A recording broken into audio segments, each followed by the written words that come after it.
왕이 그 여인에게 대답하여 이르되 바라보니 내가 내게 묻는 것을 내게 숨기지 말라. 여인이 이르되 내 주 왕은 말씀하옵소서. 왕이 이르되 이 모든 일에 요압이 너와 함께 하였느냐 하니 여인이 대답하여 이르되 내 주 왕의 살아계심을 두고 맹세하옵나니 내 주 왕의 말씀을 좌로나 우로나 옮길 자가 없으리이다.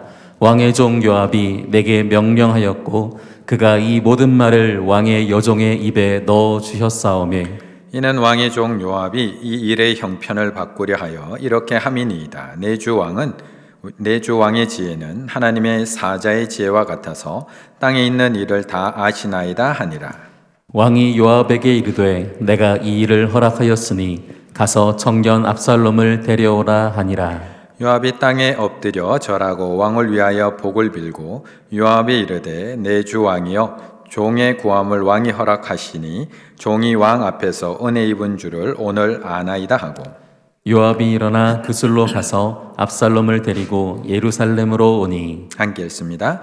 왕이 이르되 그를 그의 집으로 물러가게 하여 내 얼굴을 볼 수 없게 하라 하매 압살롬이 자기 집으로 돌아가고 왕의 얼굴을 보지 못하니라. 아멘.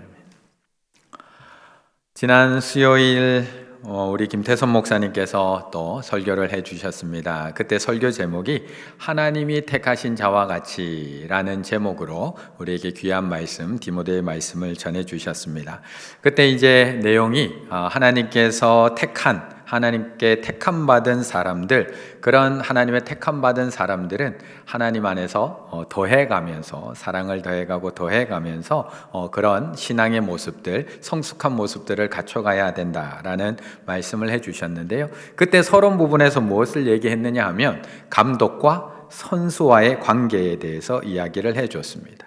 감독이 아무리 좋은 그림, 아무리 멋진 계획을 가지고 있어도 선수가 그 자기 역할을 잘 감당해내지 못하면 결코 그 아름다운 그림, 멋진 그림을 완성할 수 없다. 결국 감독이 그려놓은 그런 멋진 계획대로 선수가 자기 역할을 잘 해낼 때에 내 역량이 아무리 뛰어나도 내 그림이 아니라 그 감독의 그림대로 잘 해낼 때에 감독의 계획과 감독의 큰 그림은 완성될 수 있다라고 서론에서 이렇게 이야기하시면서 그날 말씀을 우리에게 풀어주셨습니다.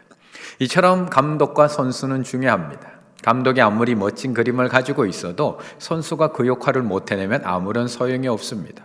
요즘 두산이 야구에서 계속 이기고 있는데요. 두산 감독이 아무리 멋진 계획을 가지고 있어도 선수가 나가서 쳐주지 못하면 아무도 그 그림을 완성시킬 수가 없습니다.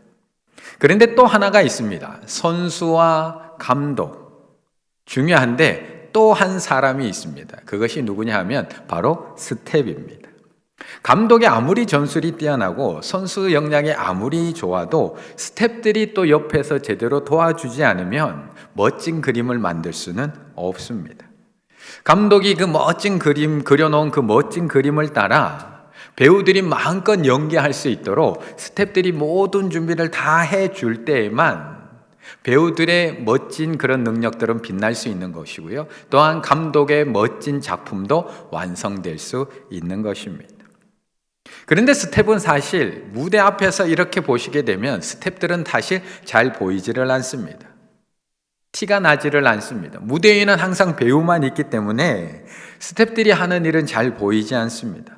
그런데 사실 우리가 다 아는 것처럼 어느 부서를 섬겨보시면 아는 것처럼 이 스텝들은 하는 일이 너무 많습니다.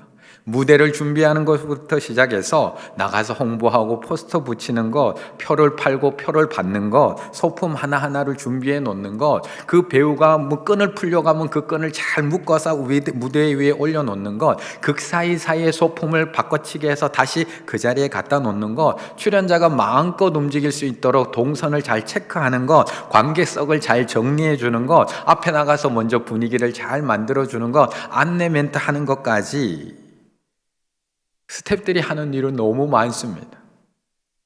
그런데 무대 위에서는 하나도 보이지 않습니다. 그렇게 스태프들은 감독들이 원하는 그림뿐만 아니라 출연자들이 마음껏 자신의 역량을 뽐낼 수 있도록 모든 것을 다 준비해 놓아 주어야 되는 사람이 바로 스태프입니다. 그리고 무대 뒤로 조용히 사라져야 하는 사람. 모든 스포트라이트는 그리고 모든 영광은 감독과 배우들에게 다 돌리고 조용히 사라져야 하는 사람. 오늘 본문에는 비록 비중이 아주 크기는 하지만 스텝 한 명이 등장을 합니다. 아주 비중이 큰 스텝 한 명이 등장을 합니다. 1절의 말씀을 함께 읽어보겠습니다. 1절입니다. 수르야의 아들 요압이 왕의 마음이 압살롬에게로 향하는 줄 알고. 아멘. 사실 요압이라고 하면 굳이 설명드리지 않아도 어느 정도는 아는 인물입니다. 물론 골리앗만큼 유명한 장수는 아닙니다. 하지만 교회를 조금 다녀본 분들이라면 요압이라는 장수의 이름도 한 번쯤은 다 들어봤을 만한 사람. 그는 다윗의 조카입니다. 그냥 장수가 아니라 다윗의 외조카. 그리고 그의 형제 아비헬까지도 다 다윗의 용맹무쌍한 용사들 중에 하나입니다. 다윗이 헤브론에서 유다의 왕으로 등극한 이후부터 요압은 등장하기 시작을 합니다. 그리고 뛰어난 장수로서의 역할을 드러냅니다. 북이스라엘은 사울의 아들이었던 이스보셋을 중심으로 해서 아브넬 군대가 다스리고 있었고 남유다는 다윗과 요압이 다스리고 있었습니다. 그리고 아브넬과의 전쟁에서 큰 승리를 거두기도 했던 사람이 요압입니다. 특히 이스보셋이 죽고 난 이후에 다윗이 통합 이스라엘의 왕으로 등극한 이후 수도를 예루살렘으로 옮기려고 하는데 예루살렘을 정복하고 있던 여부수 사람들이 그 성을 내어놓지 않습니다. 그러자 요압이 나서서 그 난공불락의 성 예루살렘을 점령할 수 없는 상황에서 요압이 나섭니다. 그리고 그 예루살렘으로 물이 흘러들어가는 물 근원으로 흘러들어가는 그 비밀 통로로 특공대를 조직해서 예루살렘 성 안으로 침투를 합니다. 그리고 그 안에서 분란을 일으키고 문을 열어서 결국 예루살렘 성을 정복하는데 가장 큰 공을 세웠던 사람이 요압. 그렇게 해서 정식으로 이스라엘의 군대 사령관의 자리에 오르게 된 사람이 바로 요압입니다. 이후에도 요압은 많은 전공을 세웁니다. 암몬과의 전쟁, 아람연합군과의 전쟁에서도 큰 승리를 거둡니다. 이제는 더 이상 다윗은 전장에 나가지 않습니다. 우리가 잘 아는 것처럼 옥상을 거닐며 낮잠을 자고 옥상을 거닐고 있는 이 상황에서 전장에 누가 나가 있느냐? 요압이 사령관이 되어서 이스라엘 전쟁을 지휘하고 있습니다. 그런데 재미있는 것은 이 요압이 얼마나 지략가이냐 하면 자기가 나가서 싸우는 전쟁인데 그냥 승리를 거두면 자기 공이 되는데 성을 함락시킬 바로 직전이 되면 전쟁을 멈춥니다. 그리고 다윗을 불러옵니다. 그것이 사무엘하 12장 28절. 한번 같이 읽어볼까요? 28절 시작. 이제 왕은 그 백성의 남은 군사를 모아 그 성에 맞서 진치고 이 성읍을 쳐서 점령하소서. 내가 이 성읍을 점령하면 이 성읍이 내 이름으로 일컬음을 받을까 두려워하나이다 하니. 아멘. 요압이 얼마나 똑똑한 장수인지 모릅니다. 내가 이대로 들어가면 그냥 끝나는 겁니다. 이 성은 내가 점령한 겁니다. 그런데 사람들이 와 요압 이 성은 요압이 점령했어라고 불릴까봐 전쟁을 딱 멈추고 다윗을 불러옵니다. 왕이시여 들어가시옵소서. 왕이 탁 들어가게 해서 모든 영광을 왕에게, 모든 스포트라이트를 왕에게 돌릴 줄 아는 훌륭한 스텝. 거기다가 다윗이 우리아를 전쟁터에서 죽게 만들라고 하는 그 비밀 명령을 받고도 아무런 말 없이 조용히 처리해버리는 충신 중에 충신. 이 정도면 최고의 충신 아닌가요? 다윗의 왕위를 든든히 지켜준 장수, 어려운 임무도 척척 수행해내는 사령관, 모든 영광을 자기가 안취하고 왕에게 돌릴 줄 아는 장군, 왕의 죄까지도 조용히 덮어버릴 줄 아는 스텝. 사실 위대한 왕은 그냥 탄생하지 않습니다. 항상 그들의 옆에는 그를 위해서 목숨까지도 내놓는 위대한 조력자들이 항상 존재합니다.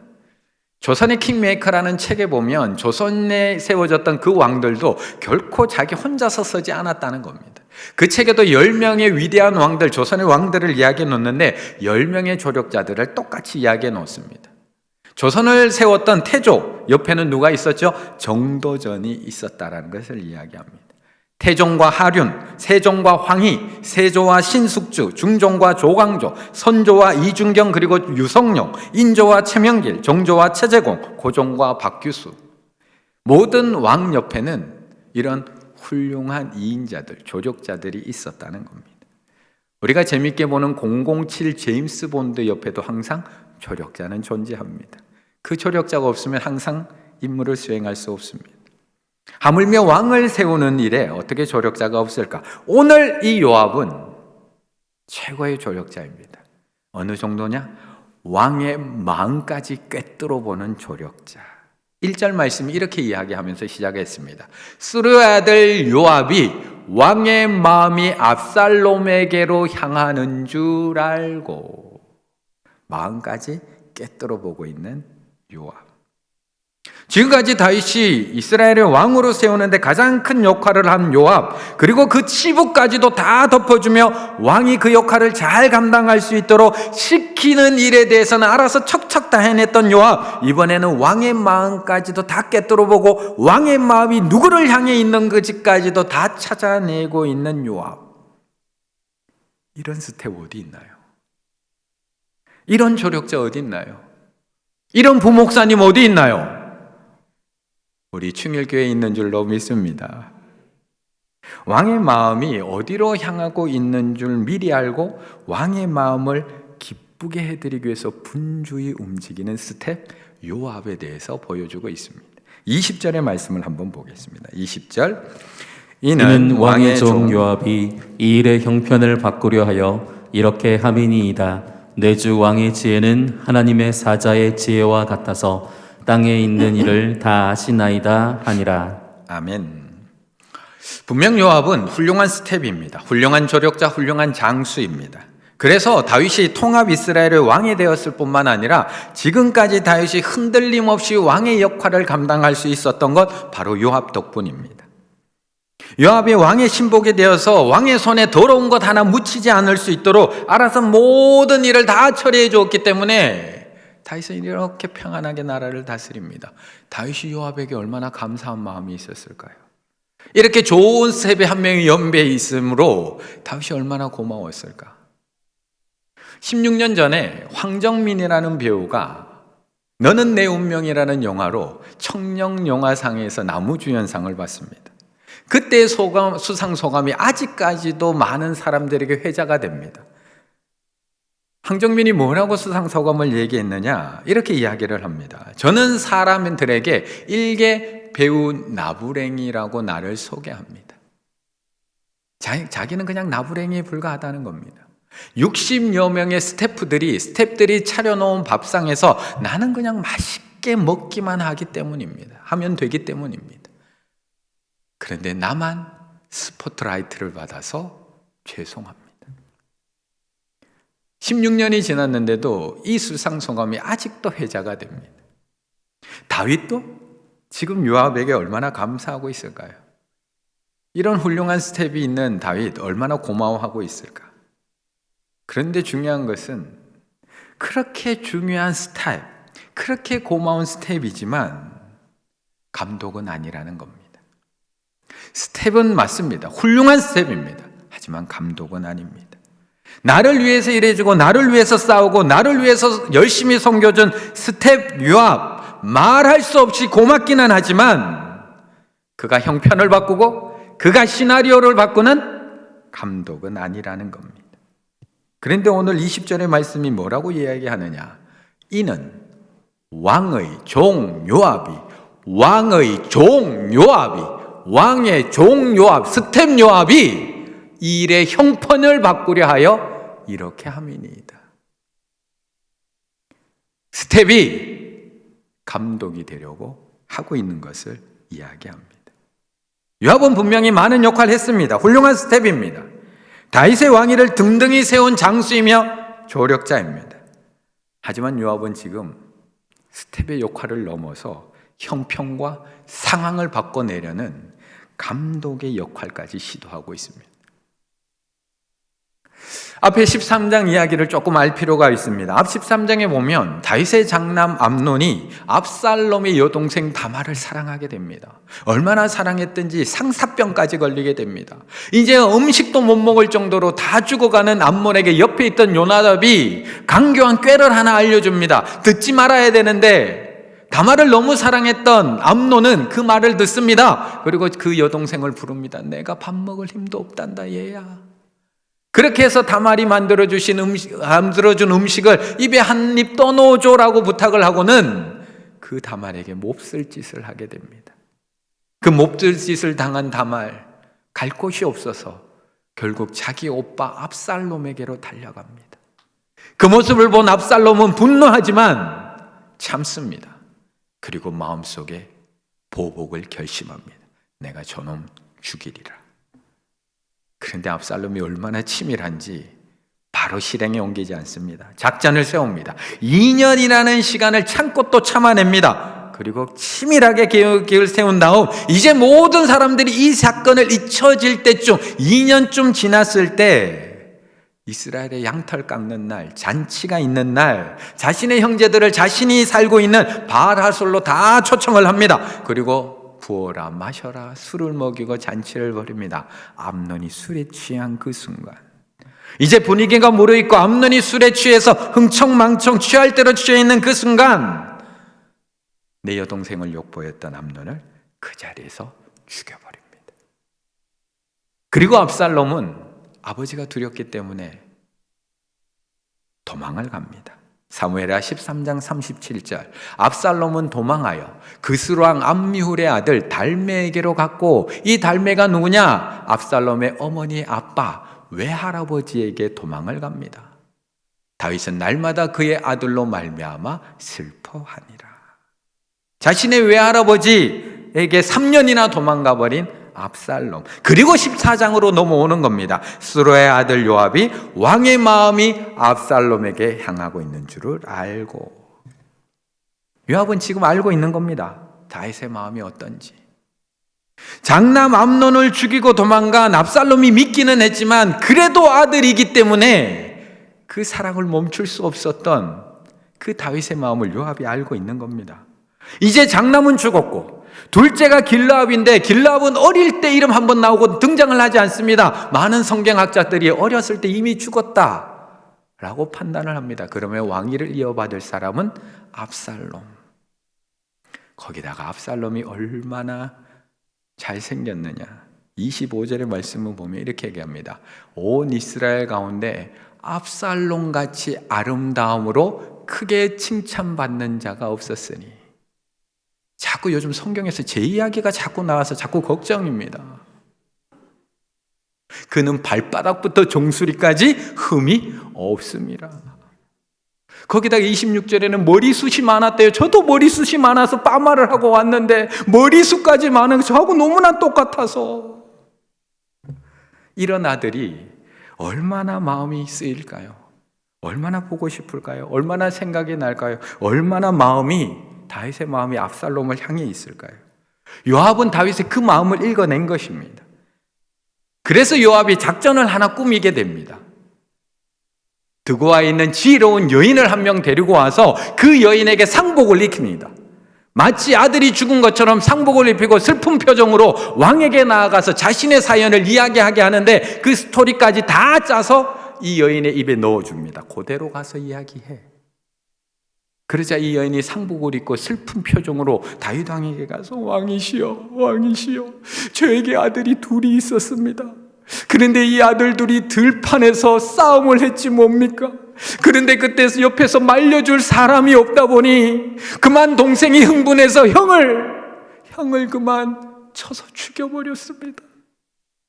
그것도 슬픈 일인데 그 사건으로 사람들이 우리 집에 몰려와서 그 형을 죽인 동생을 내놓으라고 합니다. 율법에는 사람을 죽인 자는 쳐 죽이라고 했기 때문에 이제 동생마저도 내놓으라고 합니다. 동생 내놓으면 이제 저 이상 저희 집에는 대를 이을 수가 없는데 남편의 이름과 가문의 대는 이제 끊어지게 되는데 왕이시여 어찌합니까? 왕이시여 어찌합니까?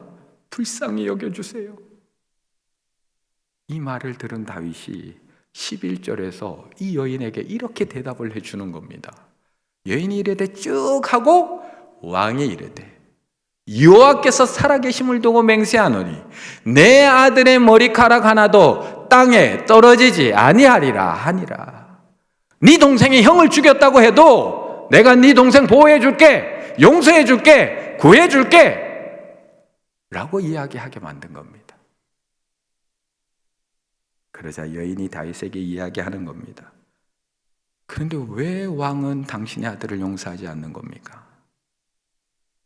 왜 저의 동생은 용서하라고 용서해 주신다고 하면서, 왜 저희 집 아들은 용서해 주신다고 하면서 그 머리카락 하나도 땅에 떨어지지 아니하리라고 이야기하면서 왜 당신의 아들 압살롬은 용서해 주지 않고 저렇게 3년이나 다른 나라에 가 있게 만드십니까? 그만 용서하십시오. 요압이 이 스토리를 꾸며서 이야기하고 있는 겁니다. 그런데 다윗이 왜 압살롬을 용서하지 않고 있는 것일까요?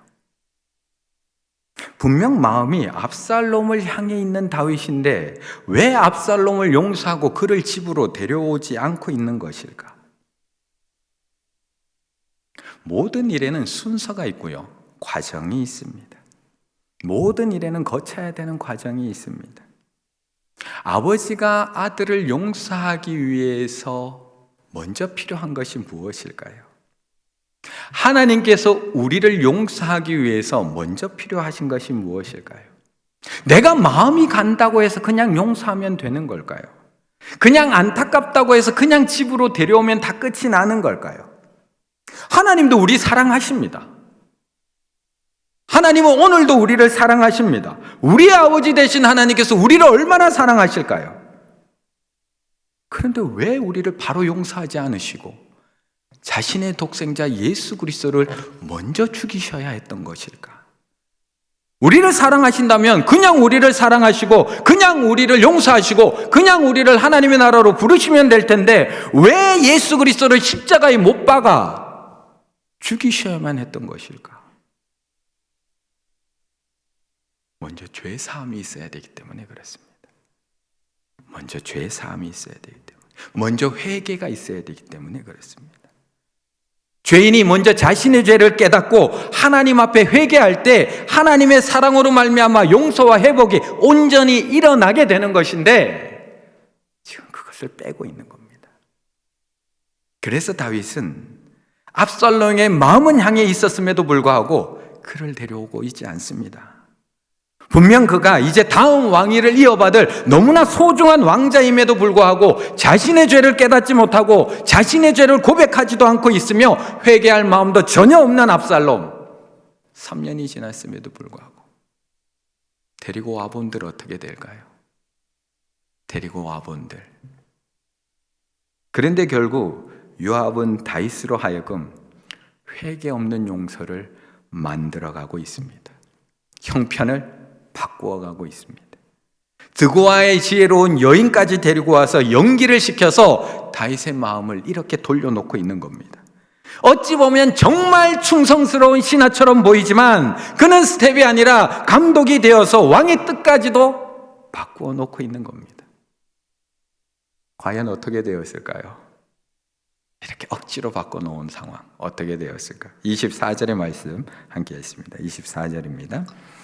왕이 이르되 그를 그의 집으로 물러가게 하여 내 얼굴을 볼 수 없게 하라 하매 압살롬이 자기 집으로 돌아가고 왕의 얼굴을 보지 못하니라. 아멘.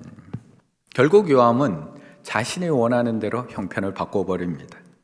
요압의 생각대로 다윗은 압살롬을 데리고 오게 만드는 데 성공합니다. 그렇다면 다 잘 된 걸까요? 그렇다면 다 잘 된 걸까요? 야, 형, 동생 서 화해해. 그럼 다 끝난 것인가요? 21절 왕이 요압에게 이르되 내가 이 일을 허락하였으니 가서 누굴 데려오라고요? 청년 압살롬을 데려오라. 아들이 아니고요, 청년 압살롬을 데려오라. 아직 아들이 아닙니다. 형편은 바뀌었지만 다윗의 마음은 바뀌지 않았습니다. 그리고 24절 왕이 이르되 그를 그의 집으로 물러가게 하여 내 얼굴을 볼 수 없게 하라.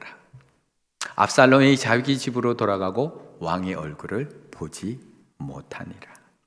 이스라엘로 돌아왔지만 여전히 왕의 얼굴은 보지 못한 채 아버지와의 관계는 도리어 더 골이 깊어만 가게 됩니다. 그리고 뒤에 나오는 15장에서 어떤 사건이 있느냐? 우리는 잘 알고 있지 않습니까? 압살롬의 반란과 압살롬의 용모와 다윗의 도피가 15장이 이어집니다. 우리는 모두 스텝입니다. 하나님이 사랑하는 스텝이고 하나님을 사랑하는 스텝이고 하나님의 사랑을 받는 스텝들입니다. 정말 온 힘을 다해서 왕을 섬겼고 왕의 마음을 알고 있는 알파 스텝으로 우리는 오늘도 게스트들을 섬기고 있습니다. 우리 알파 스텝들만 그렇게 섬기나요? 마더와이즈, 새가족부, 바나바, 1:1 중보기도대, 바울전도대, 구역장, 재직들, 우리 목회자들은 스텝 아닌가요? 왕의 마음을 알고 있는 스텝들 아닌가요? 하나님께서 세우신 우리는 스텝들입니다. 그런데 우리가 스텝으로 왕 대신 하나님을 섬기다 보면 하나님의 마음이 보이기 시작을 합니다. 저 영혼들을 사랑하시는 하나님의 마음, 저 영혼들을 향한 멈출 수 없는 애절함을 가진 아버지의 마음이 우리들에게 보이기 시작을 합니다. 그럼 우리의 마음도 조급해질 수밖에 없습니다. 어떻게 해서든 빨리 등록시켜야 되는데, 어떻게 해서든 빨리 알파 수료시켜야 되는데, 어떻게 해서든 양육과정 잘 받게 되는데, 어떻게 해서든 집사직분 받게 되는데, 어떻게 해서든 찬양대 세워야 되고, 어떻게 해서든 봉사자리 하나 세워야 되고, 어떻게 해서든 하나님의 마음을 알기 때문에 우리도 빨리 일꾼으로 세우고 싶은 마음이 앞설 수밖에 없습니다. 그런데 때로 우리의 마음이 너무 앞서면, 때로 우리의 마음이 너무 조급해지면 우리는 때로 요압이 될 수도 있다는 것입니다. 왕 대신 하나님께서 그 사람을 만지고 훈련시키고 자기 죄를 깨닫게 하시고 그 죄를 고백해 하시고 회개케 하시고 충분히 말씀 안에서 그를 변화시킨 후에 그를 하나님의 일꾼, 왕 대신 하나님의 자녀로 하나님께서 세워가고 싶기를 원하시는데 옆에 있는 우리들이 더 안타까워합니다. 더 조급해하고요, 더 초조해합니다. 하나님께서 준비해 놓으신 과정과 순서와 모든 훈련의 과정들이 있음에도 불구하고 우리가 하나님의 마음을 안다는 그 이유 하나만으로 어떻게든 형편을 바꿔 놓으려고 합니다. 그런데 과연 그것이 좋은 결과만 가져오던가요?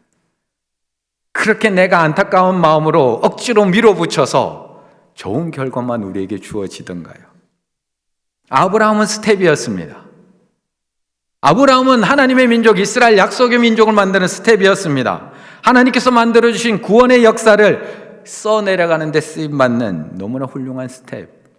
그런데 그도 어떻게 해서든 하나님의 약속을 빨리 이루고자 하는 마음, 내가 자식을 낳아서 하나님께서 약속하신 바다의 모래와 하늘의 별과 같은 그런 자식을 만들고자 하는 그 마음 때문에 그는 앞서가기 시작을 합니다. 그 결과 하갈과 이스라엘은 그 집에서 쫓김을 당하고 두 민족의 형제는 오늘도 갈등 관계 속에서 여전히 갈등하며 싸우며 살아가고 있습니다.